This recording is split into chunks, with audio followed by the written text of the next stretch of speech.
Back to love.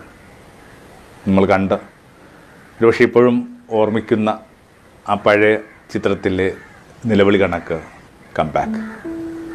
Jack come back എന്നൊക്കെ പറയുന്ന കണക്ക് ഓരോരുത്തരുടെയും പേര് പതുക്കെ ജാക്കിനെ വെട്ടിയിട്ട് കൂട്ടിച്ചേർക്കാവുന്നേ ഉള്ളൂ. Come back. സ്നേഹം നിലവിളിക്കുകയാണ്, മടങ്ങി വരിക.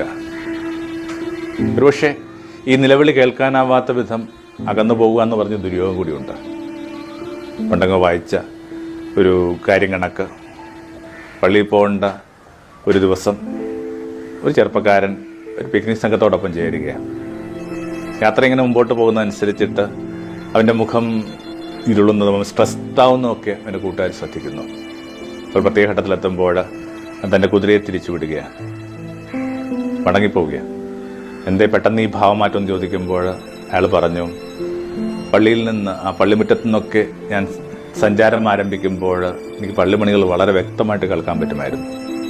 എന്നാൽ ഓരോ കാലം മുമ്പോട്ട് പോകുന്തോറും ആ ശബ്ദം ദുർബലമായി തുടങ്ങി.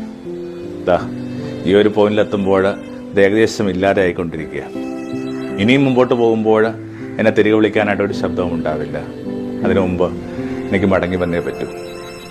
തിരികെ വിളിക്കുന്ന ശബ്ദങ്ങൾ ദുർബലമാകുന്നതിനേക്കാൾ മുമ്പേ മടങ്ങി വരാനായിട്ടുള്ള ആ ഒരു ക്ഷണത്തെ ഗൗരവമായിട്ടെടുക്കുക. അവനവൻ്റെ സ്നേഹത്തിലേക്ക്, അവനവൻ്റെ ഉറ്റവരിലേക്ക്, അവനവൻ്റെ പ്രപഞ്ചത്തിലേക്ക്.